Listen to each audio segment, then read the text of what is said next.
I'm here with the Shadow Minister for Communications, Michelle Rowland. Thank you for joining me today. Pleasure.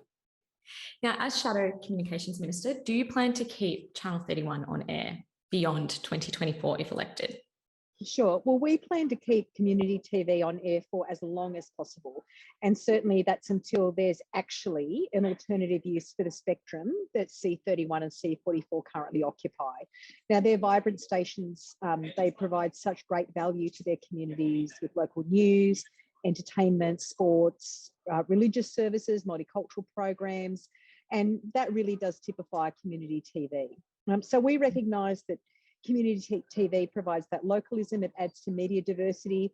And at the same time, of course, the radio frequency spectrum is a scarce and valuable public resource, and it shouldn't go to waste while community TV is making such good use of it. Now, as you know, the licenses are due to expire in mid-2024. We will extend them until there is an alternative use for the spectrum that it occupies. I think it's worth pointing out that processes like spectrum auctions take years. So there will be time to give sufficient notice to the sector in the future, but for now, they should remain on air.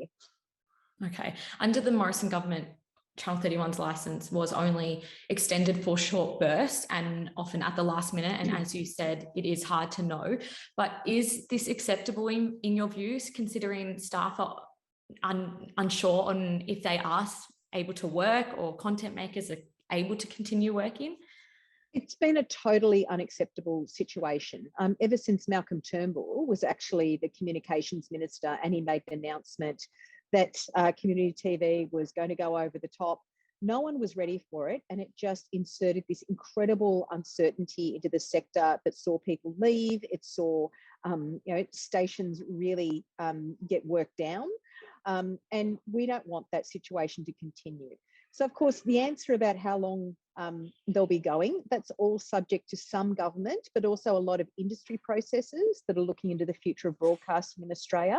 The ACMA has acknowledged that these processes could take years, but ultimately the spectrum community TV occupiers and users, it could be reallocated for other high value services like mobile broadband or 5G. But there's been early work on the questions about the future of broadcasting in Australia, and that includes what technology and spectrum Australian TV is going to need into the future. The work's complex, it's technical, it takes time, and it simply hasn't been done yet. And the regulator says there's still a long period of time before we'll eventually get to a reallocation process for the spectrum. So we want to give that certainty in the meantime, which is why we've been very clear that until there is an alternative use for this spectrum, community TV will continue to operate. How do you intend to support young people, in particularly those like me who are interested in beginning a career in the media industry and use spaces like Channel 31 and Channel 44 as a training ground? Sure. Well, one of the key issues here, of course, is funding. We've announced that Labor, if elected, we will give an additional $12 million for the community broadcasting program in the budget, and that benefits both community TV and radio. So by allowing community TV to remain on air, the sector can continue to rebuild, especially after the pandemic, and attract sponsorships. And I really wish them all the best in doing so with the valuable broadcast licenses that they have. And I think it comes down to exactly as we were discussing, that certainty. Community TV has been a really important training ground for many Australians in the media sector. And by having that certainty and by having that funding and by having a long-term vision to keep them going, I think that will augur very well for young people to have a future.